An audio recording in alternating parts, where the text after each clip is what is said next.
Hello, CG here. Hope you're all right.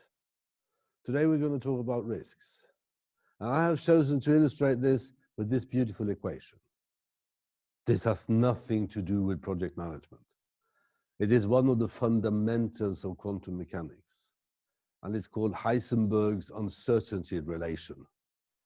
And I've chosen that as an illustration because risk is exactly that. It is an uncertainty. It's something that might happen, but could also not happen. So it is an uncertainty, and we define it as an event that could happen. It has some sort of probability to occur. And if it occurs, it will have some sort of impact on us, on our project. And the impact could be positive or it could be negative. A risk could be a threat, but it could also be an opportunity. And therefore, we distinguish between business risks and pure or insurable risks. Business risks are either positive or negative. We see this possibility. We can lose some money, but we can also gain a bit. Are we willing to take that risk? Pure risks are only negative.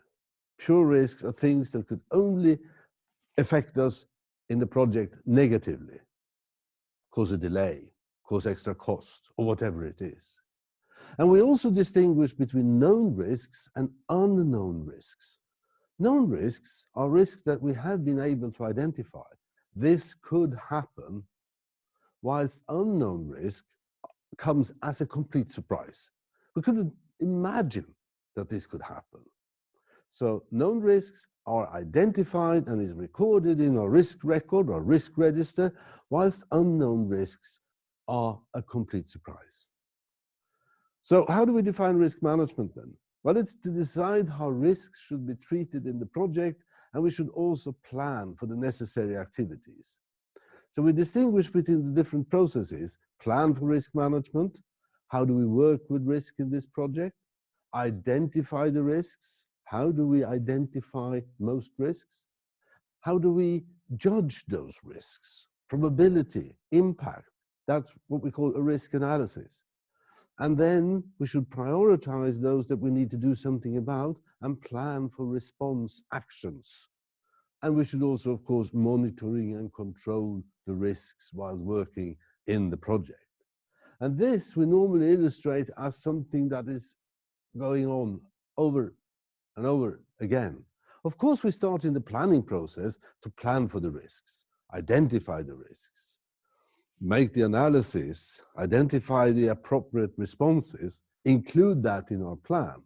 But once we have started working in the project, things might change. So we might need to update the risk register, make a reanalysis of the identified risks. Are there any new risks occurring? So therefore, this is something that has to go on during the entire life cycle of the project. So the plan starts off by, we describe how we're going to work with risk, methods, tools, who is responsible for what roles do we have within the risk organization, have we got a budget for the risk activities, have we set aside time for risk activities, what are the parameters we are going to use when we judge the probability and the impact, and how do we do monitor and control once we have come in and start working in the project, and how do we report? How frequent is the reporting on the risk situation? And who is the receiver? If you remember, communication plan. So the identification then is to try and be imaginative. What could happen that would influence my project? And we could use different methods for that, of course. We could use a brainstorming.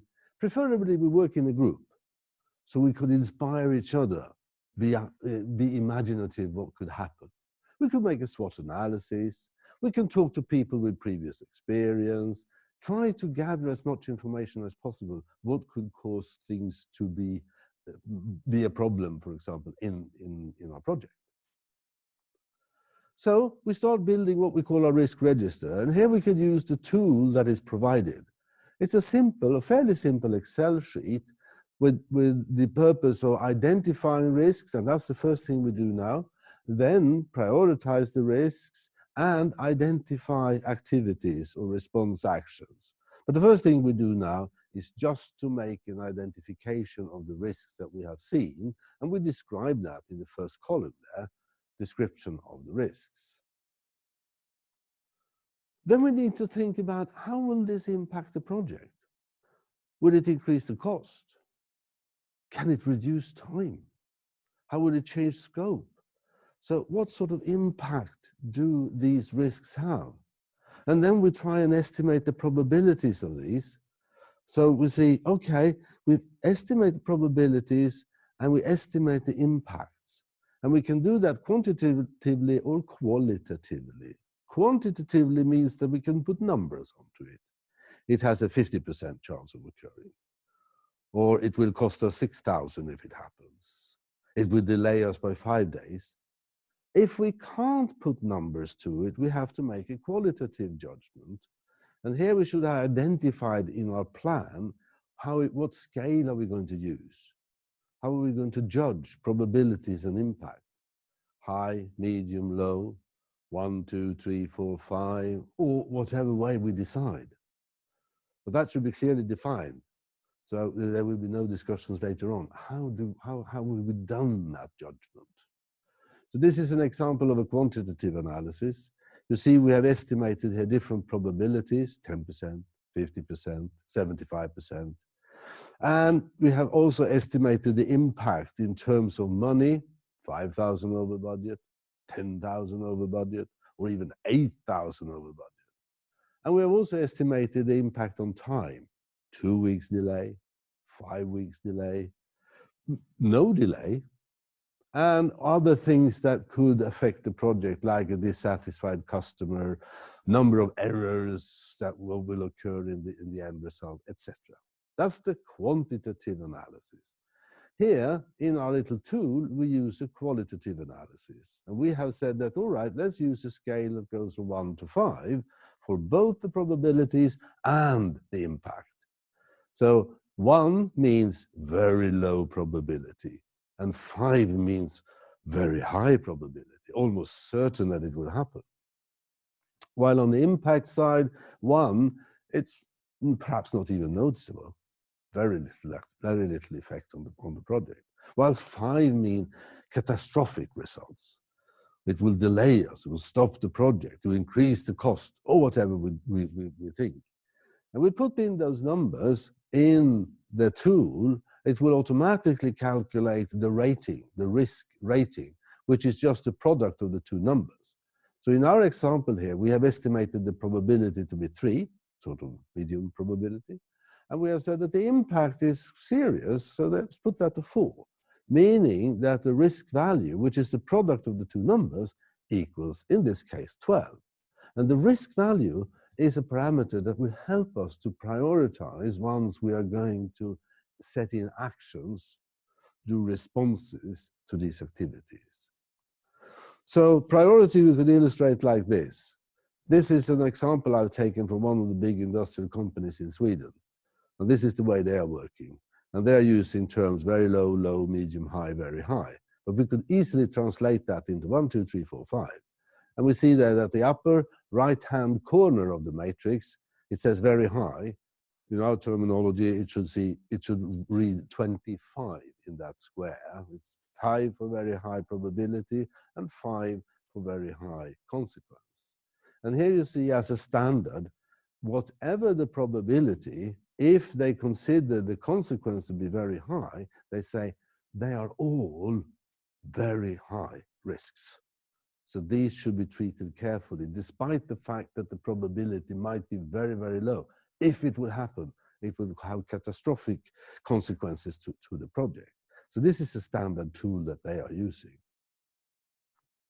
So what are the, once we have identified that, we say that, all right, which of these risks do we need to treat? And we decide based on the numbers, based on the matrix or whatever, this is important for us. We should decide on what sort of response we should take. And when it comes to threats, we talk about accepting, reducing, transferring, or avoiding. Accepting means that, all right, we accept that it's there, but we don't do anything actively. We just make a plan for, if it happens, we have a contingency plan to work after. Or we could reduce the probability and or the consequence by saying that, okay, if we do it like this instead, or if we safeguard this by, we could reduce the probability and or the impact. We could transfer the consequence on someone else. Take an insurance, for example. An insurance will cover the costs for us if something happens. Or we could try and avoid it altogether. We don't do it like this. We do it differently. And thereby we avoid that risk to happen to affect our project. The same thing goes for opportunity. We could accept it to be there, not doing anything in particular. We could try and enhance the probability or the impact. We should try and make sure that it happens.